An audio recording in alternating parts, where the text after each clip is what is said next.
अथाष्टाविंशोऽध्यायः। कपिल भगवान कहते हैं, माताजी अब मैं तुम्हें सबीज योग का लक्षण बताता हूँ, जिसके द्वारा चित्त शुद्ध एवं प्रसन्न होकर परमात्मा के मार्ग में प्रवृत्त हो जाता है।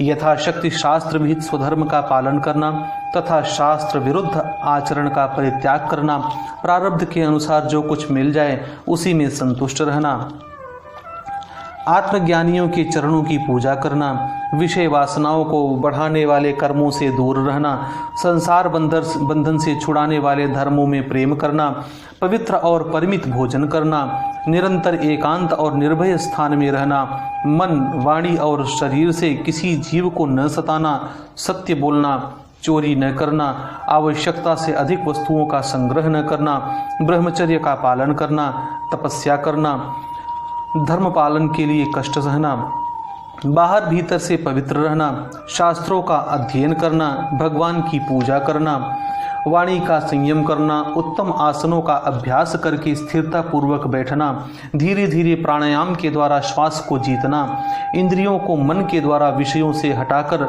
अपने हृदय में ले जाना, मूलाधार आदि किसी एक केंद्र में मन के सहित प्राणों को स्थिर करना, निरंतर भगवान की लीलाओं का चिंतन और चित्त को समाहित करना, इनसे तथा व्रत दान आदि दूसरे साधनों से भी सावधानी के साथ प्राणों को जीतकर बुद्धि के द्वारा अपने कुमार्गगामी दुष्ट चित्त को धीरे धीरे एकाग्र करे, परमात्मा के ध्यान में लगावे। पहले आसन को जीते, फिर प्राणायाम के अभ्यास के लिए पवित्र देश में कुछ मृग चर्मादि से युक्त आसन बिछावे, उस पर शरीर को सीधा और स्थिर रखते हुए सुखपूर्वक बैठकर अभ्यास करे।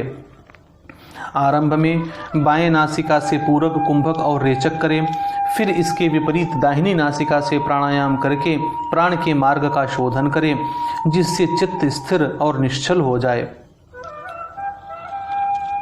जिस प्रकार वायु और अग्नि से तपाया हुआ सोना अपने मल को त्याग देता है, उसी प्रकार जो योगी प्राणवायु को जीत लेता है उसका मन बहुत शीघ्र शुद्ध हो जाता है। अतः योगी को उचित है कि प्राणायाम से वात पित्तादि जनित दोषों को धारणा से पापों को प्राणायाम से वात पित्तादि जनित दोषों को, धारणा से पापों को, प्रत्याहार से विषयों के संबंध को और ध्यान से भगवद विमुख करने वाले राग द्वेष आदि दुर्गुणों को दूर करे।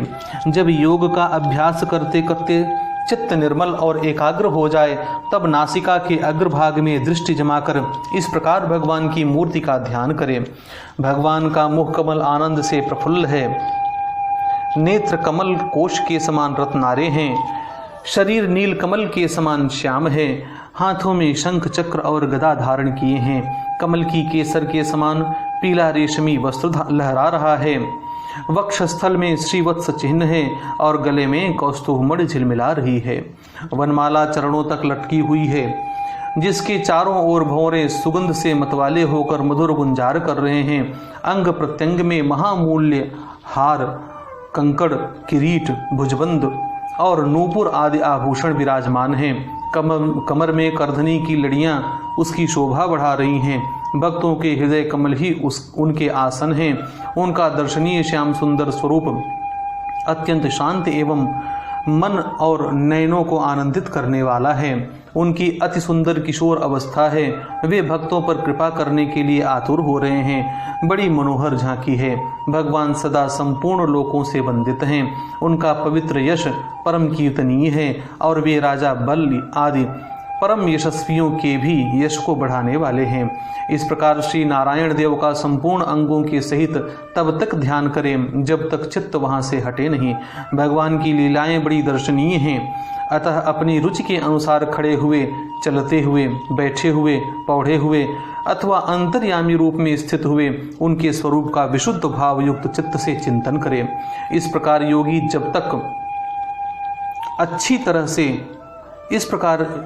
जब यह अच्छी तरह से देख ले कि भगवद विग्रह में चित्त की स्थिति हो गई, तब वह उनके समस्त अंगों में लगे हुए चित्त को विशेष रूप से एक एक अंग में लगावे।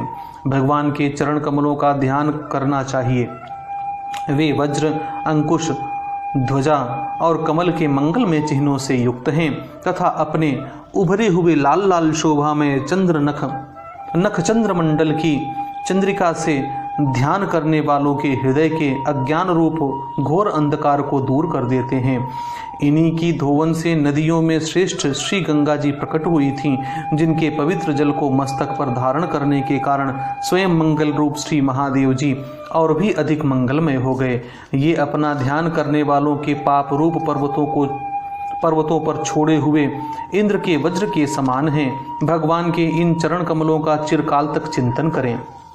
भवभयहारी अजन्मा श्री हरि की दोनों पिंडलियों एवं घुटनों का ध्यान करें, जिनको विश्व विधाता ब्रह्मा जी की माता सुरवंदिता कमल लोचना लक्ष्मी जी अपनी जांघों पर रखकर अपने कांतिमान कर किसलयों की कांति से लाड़ लड़ाती रहती हैं। भगवान की जांघों का ध्यान करें, जो अलसी के फूल के समान नील वर्ण और बल की निधि हैं तथा गरुड़ जी की पीठ पर शोभायमान हैं। भगवान के नितंब बिंब का ध्यान करें, जो एड़ी तक लटके हुए पीतांबर से ढका हुआ है और उस पीतांबर के ऊपर पहनी हुई सुवर्णमयी करधनी की लड़ियों को आलिंगन कर रहा है। संपूर्ण लोकों के आश्रय स्थान भगवान के उदर देश में स्थित नाभि सरोवर का ध्यान करें। इसी में से ब्रह्मा जी का आधारभूत सर्वलोक में कमल प्रकट हुआ है। फिर प्रभु के श्रेष्ठ मरकत मणि सदृश दोनों स्तनों का चिंतन करें, जो वक्षस्थल पर पड़े हुए शुभ्र हारों की किरणों से गौर वर्ण जान पड़ते हैं। इसके पश्चात पुरुषोत्तम भगवान के वक्षस्थल का ध्यान करें, जो महालक्ष्मी का निवास स्थान और लोगों के मन एवं नेत्रों को आनंद देने वाला है। फिर संपूर्ण लोकों के वंदनीय भगवान के गले का चिंतन करें, जो मानो कौस्तुभ मणि को भी सुशोभित करने के लिए ही उसे धारण करता है। समस्त लोकपालों की आश्रयभूता भगवान की चारों भुजाओं का ध्यान करें, जिनमें धारण किए हुए कंकड़ादि आभूषण समुद्र मंथन के समय मंदराचल की रगड़ से और भी उजले हो गए हैं। इसी प्रकार जिसके तेज को सहन नहीं किया जा सकता, उस सहस्त्रधारों वाले सुदर्शन चक्र का तथा उनके कर कमल में राजहंस के समान विराजमान शंख का चिंतन करें। फिर विपक्षी वीरों के रुधिर से सनी हुई प्रभु की प्यारी कौमुद की गदा का, भौरों के शब्द से गुंजायमान वनमाला का और उनके कंठ में सुशोभित संपूर्ण जीवों के निर्मल तत्व रूप कौस्तुभ मणि का ध्यान करें। भक्तों पर कृपा करने के लिए ही यहाँ साकार रूप धारण करने वाले श्री हरि के मुख कमल का ध्यान करें, जो सुगढ़ नासिका से सुशोभित है और झिलमिलाते हुए मकराकृत कुंडलों के हिलने से अतिशय प्रकाशमान स्वच्छ कपोलों के कारण बड़ा ही मनोहर जान पड़ता है। काली काली घुंघराली अलकावली से मंडित भगवान का मुखमंडल अपनी छवि के द्वारा भ्रमरों से सेवित कमल कोश का भी तिरस्कार कर रहा है और उसके कमल सदृश विशाल एवं चंचल नेत्र उस कमल कोश पर उछलते हुए मछलियों के जोड़े की शोभा को मात कर रहे हैं। उन्नत भ्रूलताओं से सुशोभित भगवान के ऐसे मनोहर मुखारविंद की मन में धारणा करके आलस्य रहित हो उसी का ध्यान करें।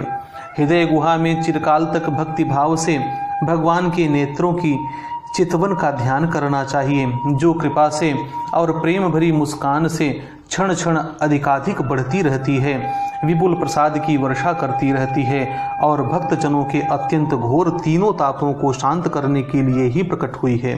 श्रीहरि का हास्य प्रणत जनों के तीव्र से तीव्र शोक के अश्रुसागर को सुखा देता है और अत्यंत उदार है।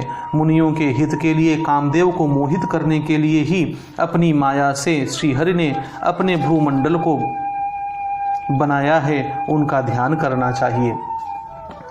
अत्यंत प्रेमार्थ भाव से अपने हृदय में विराजमान श्रीहरि के खिलखिलाकर हंसने का ध्यान करें, जो वस्तुतः ध्यान के ही योग्य हैं तथा जिसमें ऊपर और नीचे दोनों होठों की अत्यधिक अरुण कांति के कारण उनके कुंडकली के समान शुभ्र छोटे छोटे दांतों पर लालिमा सी प्रतीत होने लगती है। इस प्रकार ध्यान में तन्मय होकर उनके सिवा किसी अन्य पदार्थ को देखने की इच्छा न करें। इस प्रकार के ध्यान के अभ्यास से साधक का श्रीहरि में प्रेम हो जाता है, उसका हृदय भक्ति से द्रवित हो जाता है और शरीर में आनंदातिरेक के कारण रोमांच होने लगता है। उत्कंठा जनित प्रेमाश्रुओं की धारा में वह बारंबार अपने शरीर को नहलाता है और फिर मछली पकड़ने के कांटे के समान श्रीहरि को अपनी ओर आकर्षित करने के साधन रूप अपने चित्त को भी धीरे धीरे ध्येय वस्तु से हटा लेता है। जैसे तेल आदि के चुक जाने पर दीपशिखा अपने कारण रूप तेजस तत्व में लीन हो जाती है, वैसे ही आश्रय, विषय और राग से रहित होकर मन शांत ब्रह्माकार हो जाता है। इस अवस्था के प्राप्त होने पर जीव गुण प्रवाह रूप देहादि उपाधि के निवृत्त हो जाने के कारण ध्याता ध्येय आदि विभाग से रहित एक अखंड परमात्मा को ही सर्वत्र अनुगत देखता है। योगाभ्यास से प्राप्त हुई चित्त की इस अविद्या रहित लय रूप निवृत्ति से अपनी सुख दुख रहित ब्रह्म रूप महिमा में स्थित होकर परमात्म तत्व का साक्षात्कार कर लेने पर वह योगी जिस सुख दुख के भोक्तृत्व को पहले अज्ञानवश अपने स्वरूप में देखता था, उसे अब अविद्याकृत अहंकार में ही देखता है। जिस प्रकार मदिरा के मद से मतवाले पुरुष को अपनी कमर पर लपेटे हुए वस्त्र के रहने या गिरने की कुछ भी सुधि नहीं रहती, उसी प्रकार चर्मावस्था को प्राप्त हुए सिद्ध पुरुष को भी अपनी देह के बैठने उठने अथवा दैववश कहीं जाने या लौट आने के विषय में कुछ भी ज्ञान नहीं रहता, क्योंकि वह अपने परमानंदमय स्वरूप में स्थित है। उसका शरीर तो पूर्व जन्म के संस्कारों के अधीन है, अतः जब तक उसका आरंभक प्रारब्ध शेष है तब तक वह इंद्रियों के सहित जीवित रहता है।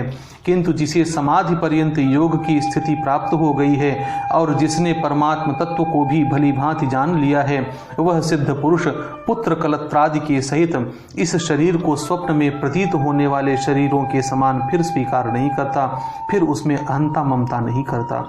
जिस प्रकार अत्यंत स्नेह के कारण पुत्र और धनादि में भी साधारण जीवों की आत्मबुद्धि रहती है, किंतु थोड़ा सा विचार करने से ही वे उनसे स्पष्टतया अलग दिखाई देते हैं, उसी प्रकार जिन्हें यह अपना आत्मा मान बैठा है, उन देहादि से भी उनका साक्षी पुरुष पृथक ही है। जिस प्रकार जलती हुई लकड़ी से, चिंगारी से, स्वयं अग्नि से भी प्रकट हुए धुएं से तथा अग्नि रूप मानी जाने वाली उस जलती हुई लकड़ी से भी अग्नि वास्तव में पृथक ही है, उसी प्रकार भूत, इंद्रिय और अंतःकरण से उनका साक्षी आत्मा अलग है तथा जीव कहलाने वाले उस आत्मा से भी ब्रह्म भिन्न है और प्रकृति से उसके संचालक पुरुषोत्तम भिन्न है। जिस प्रकार देह दृष्टि से जरायुज, अंडज, स्वेदज और उद्भिज चारों प्रकार के प्राणी पंचभूत मात्र हैं, उसी प्रकार संपूर्ण जीवों में आत्मा को और आत्मा में संपूर्ण जीवों को अनन्य भाव से अनुगत देखें। जिस प्रकार एक ही अग्नि अपने पृथक पृथक आश्रयों में उनकी विभिन्नता के कारण भिन्न भिन्न आकार का दिखाई देता है, उसी प्रकार देव मनुष्यादि शरीरों में रहने वाला एक ही आत्मा अपने आश्रयों के गुण भेद के कारण भिन्न भिन्न प्रकार का भासता है। अतः भगवान का भक्त जीव के रूप को छिपा देने वाली कार्य कारण रूप से परिणाम को प्राप्त हुई भगवान की इस अचिंत्य शक्तिमयी माया को भगवान की कृपा से ही जीतकर अपने वास्तविक स्वरूप ब्रह्म रूप में स्थित होता है।